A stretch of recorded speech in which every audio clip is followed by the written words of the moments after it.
Well, how about that? After today's video, we'll already be 2/3 done the Mother Marathon, and now we're heading into slightly familiar territory for me here. EarthBound, a 1995 Super Nintendo game. It's this game you have to thank for us not getting EarthBound Beginnings initially. The original plan was to scrap the localization of the outdated 8-bit adventure in favor of a new spin that took advantage of the SNES capabilities right as the system came out, for all markets, not just Japanese. But this game ended up taking 5 years to develop, so, oops.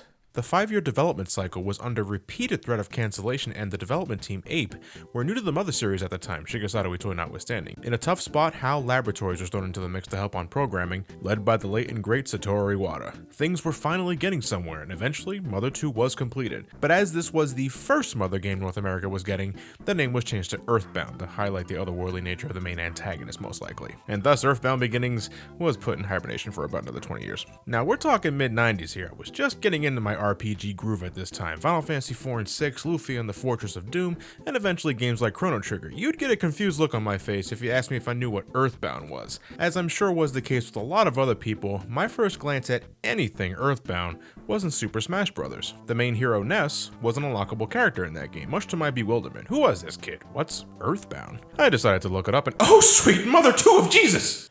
Yeah. Not a lot of people played EarthBound at the initial release. It also had a really shitty marketing campaign. How the hell do you expect to sell your product with a marketing slogan of, "This game stinks"? Parents probably thought that was a fucking one-sentence review from Jay Sherman, and kids probably took that shit at face value and thought the game actually stunk. Well, the game did have scratch and sniff cards, so that could be literal, but come on, that ain't how you sell a fucking game, and so EarthBound fell into the realm of obscurity. Alright, then it's time to bust out that emulator. That's when I first gave EarthBound a shot, and not more than 2 hours into the game, I put it down. It wasn't catching my attention, I didn't really like the interface, and I thought the graphics were on the weak side. I was spoiled by Final Fantasy 6 and Chrono Trigger, which wasn't EarthBound's fault, that was just my inner graphics whore sticking out in the early 2000s. Anyway, to the jubilation of Wii U petty pinchers out there, in 2013, EarthBound was given a digital release. Hell, just a couple of months ago, it was also released for the new 3DS Virtual Console. Don't know why it couldn't be on the original 3DS too, but whatever. So now we've got EarthBound at a reasonable price on both a console and a handheld. Alright then, that only took around 20 years. The fuck? And now that I have EarthBound Beginnings under my belt, I think it's finally time to, revisit Eagle Land and maybe see what I was missing the first time. Hey, you know what? It worked for games like Majora's Mask, so who's to say it couldn't happen again? Maybe I'll also find out why a lot of people wanted me to bring people like Chugga Conroy into this video. Well, he's not here, but I can compromise. Here you go, a picture of me and Chugga Conroy from PAX East. Chugga Conroy is now technically in my EarthBound video, so I hope that's good enough for some of you.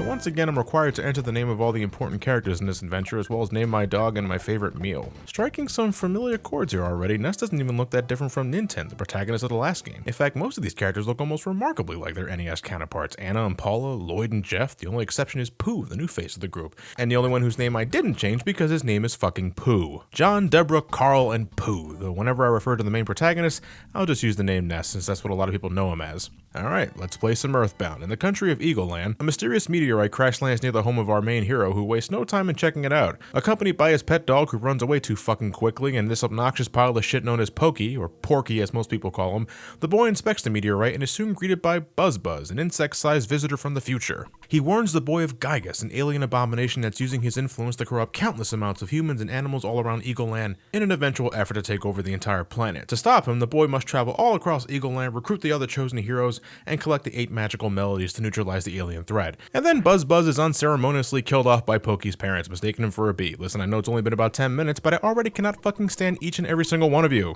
Luckily, Pokey doesn't partake in Ness's adventure, being a huge coward. Then again, neither does my dog. Well, I'm used to guiding young children through a life-threatening adventure far beyond their comprehension. It's not like my mom's gonna stop me, and my dad, for as much as he isn't around, might as well be an actual fucking phone. But again, gotta collect 8 magical melodies, recruiting the other chosen heroes. The main threat is an alien called Gygus. That's all EarthBound Beginnings again. The premise is extremely similar, almost as if it were a remake of some fashion, and the two games aren't related in any way to my knowledge. And once again, we have protagonists that rarely speak or interact with each other. They're kids on an epic adventure that just do things as they go along, hoping it all leads to the eventual demise of Gygus, leaving their fate in the hands of the player and the events that surround them. It's almost like you're babysitting them to make sure they go where they need to be. It's not as if they don't have their qualities, but it's bare minimum stuff. You're given the 411 on these kids, but none of it is ever expanded upon. Paula is known for her amazing PSI abilities at being great friends with children, Jeff is great at fixing things, and Pooh is just a spiritual warrior that gets shit done, and he's loyal only to Ness. Now, Ness is regarded as the chosen one that'll defeat Gaius, the one that'll save the day with his great power. A lot of this is just straight up told to me. It's obvious the boy is quite capable of handling himself whenever I smack dogs with baseball bats or use my psychic powers to burn things alive, but this boy is a total blank. Really no different from a Mario or a Link. People highly regarded for their heroism, but when on the subject of personality, they're cardboard boxes. This is where I'm highly conflicted with EarthBound. When I play an RPG, I'm all about world building, strong writing, and character arcs. EarthBound does two of those things well enough, but when you're in charge of a group of kids that rarely speak or interact, it's really hard for me to get invested in them. Again, it's a repeat of an issue I had with EarthBound Beginnings. I'm 2 games in and I guess the Mother series isn't really about the overarching plot. You're told of your ultimate purpose in the first 15 minutes of the game and off you go. Don't be a stranger to your parents.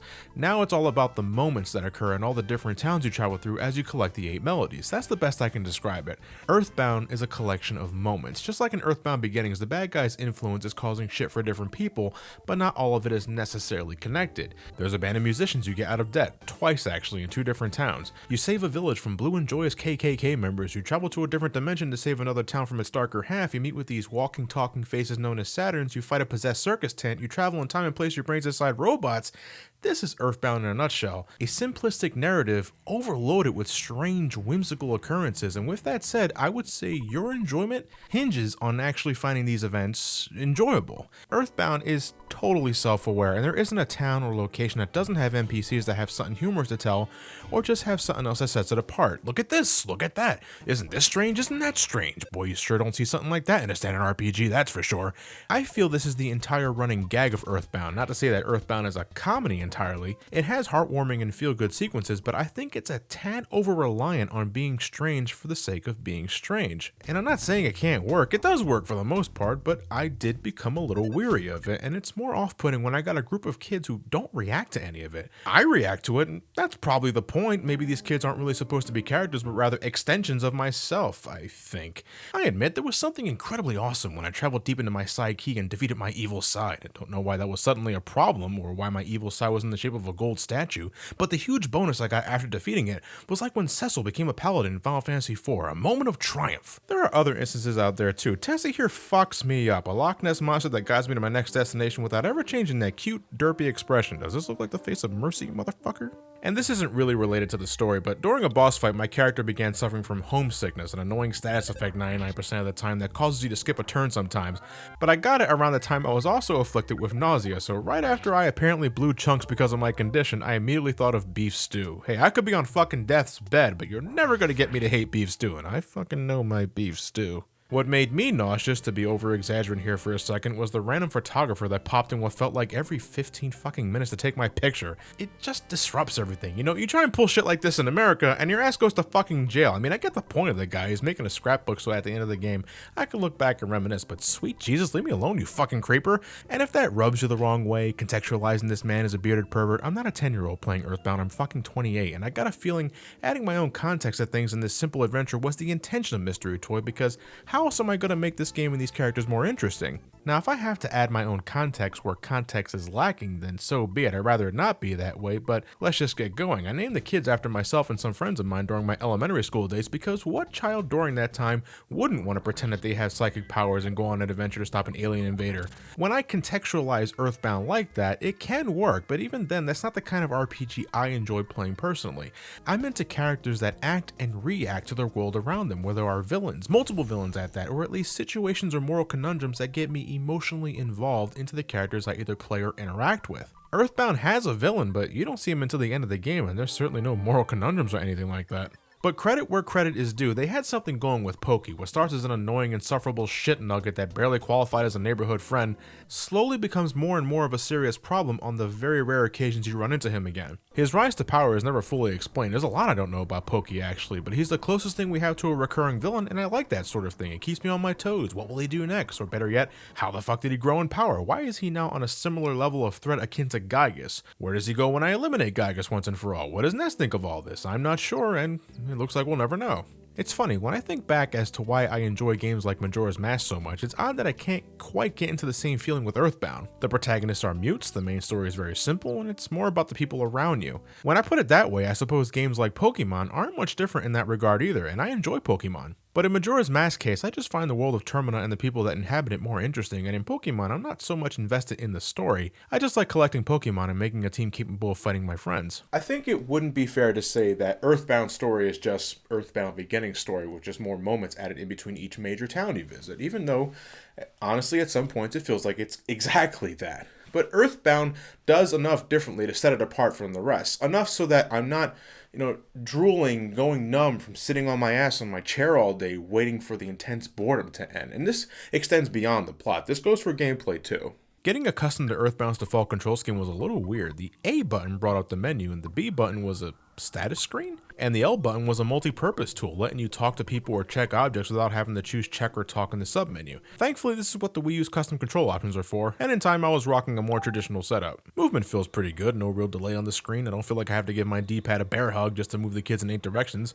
I wish I could move a little faster, and this game is sort of prone to slow down when things get graphically loaded. The dash feature in Earthbound Beginnings has spoiled me a bit, sad to say. The only way I can move any faster here is by using a bicycle that Ness can only use when he's by himself, so in reality around 10 whole minutes of gameplay, or by eating a skip sandwich, which increases my movement speed for a couple of seconds. It kinda sucks how I have to keep replenishing that just to move quickly because once more, I'm sort of limited on item usage because while the inventory space is bigger than Earthbound Beginnings, it's still way smaller than your average RPG pockets and it fills up very, very quickly. You can use the S-Cargo Express delivery service to store items you don't need whenever you're close to a phone, but doing so repeatedly is not very fun, and even that maxes out after a while. There are some items you just can't drop at all, which makes sense for key items, but why can't I drop the monkey love? I don't need it. As previously, it feels clumsy. Makes me wonder if I'll bitch about it for a third time come Mother 3. The most important change comparing Earthbound to its 8-bit predecessor is that it's nowhere near as grind-happy. There's a much better balance here. It's still challenging at some points, certainly it's no walk in the park, but you're not unfairly ambushed and swarmed with enemies that can, on a moment's notice, halt your game with one-hit kill nonsense. New characters are still brought in at level 1 with the exception of Pooh, but you can still comfortably move forward without having to do grinding maintenance. You're not required to spend 3 hours staring at a static screen just so that you can move and stare at more static screens. No, the backgrounds are definitely more lively here. It's like you're on a constant acid trip and the added dazzle of your special abilities make everything pop greater. These kids have next to no personalities, but damn it, when it's time to fight, they can fight. Ness can smack things with home run bats and yo-yos that, you know what, scrap that, they have shit accuracy, but his PSI abilities are nothing to scoff at. Paula is the real heavy hitter with magical abilities though. I was somewhat annoyed when she got kidnapped halfway through the game, but with her by your side, there's no one better with offensive magic. Jeff is an absolute far cry from Lloyd. This kid can wreck shit with custom-made death rays, and thanks to some explosives you can purchase from the black market, you can make short work of most bosses with extremely potent bottle rockets. He is awesome. Pooh's like the middle ground of Ness and Paula. Not the best with physical attacks, not the best with PSI abilities, but he eventually gets the PSI Starstorm, and that just fucks everything. Random encounters are a thing of the past. Enemies are now clearly visible on the screen like in Chrono Trigger, letting you pick and choose your fights. Though be careful not to run into too many enemies at once because they'll make a beeline for you once you're in their line of sight, and it could be the difference between fighting one enemy to around 6. But sometimes it can be the total opposite. Once you take care of a dungeon boss, or if you're statistically superior, enemy encounters will actively try to avoid you. And if you sneak up behind them, you can wipe them out in an instant and still get experience. That is a great way to cut down on grinding. I very much like that. The battle system has been tweaked. It's faster overall, so even when you find yourself in those moments where you feel the need to grind, it shouldn't take as long as the first game. Now, there might be times when the enemy gets the upper hand and slam you with a hard-hitting attack, something that would normally just one-shot you in Earthbound Beginnings, but this game has a neat little mechanic where your HP rolls up or down as you take damage or gain health. Say if you had around 200 HP left and the enemy did an attack worth 300 HP, your character doesn't immediately fall, at least not until your HP rolls down to 0, but while it's rolling down, you can still take action to either attempt to finish the fight before you lose consciousness, or whip out a healing item or healing spell to get yourself out of trouble. It's a concept that sets it apart from other RPGs. Dare I say, one of the most interesting things about Earthbound. The rolling HP mechanic has saved my ass on quite a few occasions, especially near the end of the game. This place doesn't have a mounty toy or anything close to that, but it has those 1 or 2 encounters that even with a rolling HP bar, you just want to run away from so that you can get a move on. Even with its contemporary setting, the game's still pretty diverse with location settings, and there's always an NPC or two, or hell, even someone with a giant hint sign that's willing to point you in the right direction. I've wondered for a couple of years, what makes Earthbound the cult classic that's held in such high regard in the eyes of many Nintendo fans? I've even heard some say that it's one of the greatest games ever made. I mean, you know what? I think I may know the reason, but I won't pretend like I do know. EarthBound is certainly one of the more unique RPGs I've played, though I feel I've played much better games. There's something about the bizarre locales, the bizarre people, and the bizarre situations you encounter that make up for one bizarre, somewhat random adventure that can leave an impression on those that manage to stick to it. But that's only if you stick to it, and if it hits you in the right spot. EarthBound is not traditional in any sense besides the battle system, the towns, and how you buy items. Those are about the only things I can say are standard, and even then I don't think it's the best in those areas either. But maybe it's because it's different is why some people gravitate towards it, and that's fine, but I need more than just being different. It's like this game was written for an older mindset with basic gameplay that kids play as one of their first RPGs. I do love the rolling HP mechanic. I will say again, that is a legitimately cool idea. And I don't think $10 is asking for much with this game. You better fucking not spend close to $300 on a physical cartridge unless you're a hardcore collector. EarthBound is a different type of RPG. Not my kind of different, but it may be your kind of different. My co-host Nathan certainly loves it to death. It's the reason why he's playing the game for the live stream. And though I can't exactly see what he sees, I'm happy to at least finally experience this. Or maybe I'm just a soulless cretin. I think that's a bit of an exaggeration. Either way, that's EarthBound. Time to scratch another one off my cult classic bucket list. But the next game is a bit of a unique case. It's now, at the time of this video, the only Mother game that has never been officially released here in North America. And there are strong rumors of that finally happening. Maybe some enlightenment on that this coming E3? Maybe. There are still ways of playing it. In my case, a fan-translated English physical copy of the game.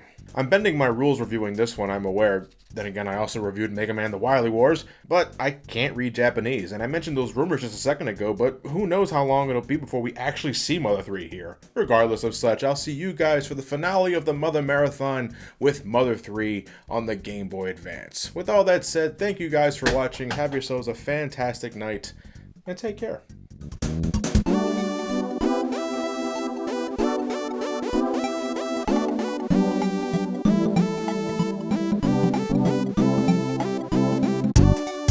I really like this theme.